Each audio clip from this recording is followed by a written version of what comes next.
गंगा की धारा, जागरूकता की धारा। सुरक्षा सदन कल्याण एसोसिएशन के जागरूकता शिविर की प्रेरक कथा। बिहार की पावन धरती पर बसे एक छोटे से कस्बे में सुरक्षा सदन कल्याण एसोसिएशन द्वारा एक बड़ा जागरूकता शिविर आयोजित किया गया था। मंच पर बड़े अक्षरों में लिखा था, ज्ञान और साहस से समाज बदलता है। सभा में गांव के बुजुर्ग, महिलाएं, युवा और बच्चे सभी मौजूद थे।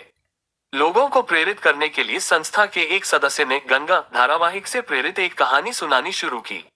गंगा जैसी एक लड़की की कहानी। एक गांव में गंगा नाम की एक लड़की रहती थी। उसका जीवन गंगा नदी की तरह ही निर्मल और साहसी था। समाज में कई गलत परंपराएं थीं। लड़कियों की पढ़ाई रोक देना, अन्याय सहना और डर के कारण आवाज न उठाना। लेकिन गंगा अलग थी। उसने कहा, अगर गंगा नदी रास्ते की चट्टानों से डर जाती तो कभी समुद्र तक नहीं पहुंचती। इसी तरह इंसान भी अगर डर जाए तो जीवन का उद्देश्य अधूरा रह जाता है। गंगा ने पढ़ाई जारी रखी, अन्याय के खिलाफ आवाज उठाई और धीरे धीरे पूरे गांव की सोच बदलने लगी।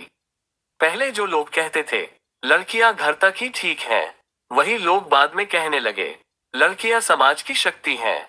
जागरूकता की नई शुरुआत। कहानी खत्म होते ही शिविर में बैठे एक बुजुर्ग उठे और बोले, आज समझ में आया कि बदलाव किसी सरकार से नहीं, जागरूक इंसान से शुरू होता है।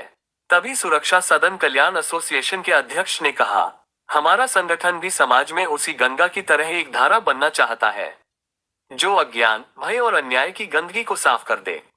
उन्होंने लोगों से 3 संकल्प लेने को कहा। अन्याय के खिलाफ आवाज उठाएंगे, शिक्षा और जागरूकता को बढ़ाएंगे, समाज सुधार के लिए सहयोग और योगदान देंगे। कहानी का संदेश। धीरे धीरे उस शिविर से एक नई शुरुआत हुई।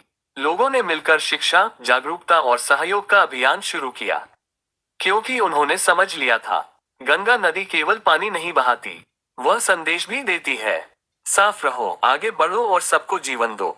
और उसी तरह जागरूक समाज ही सच्ची प्रगति की धारा बनता है। संदेश। जब एक जागरूक व्यक्ति खड़ा होता है तो पूरा समाज बदलने की राह पर चल पड़ता है।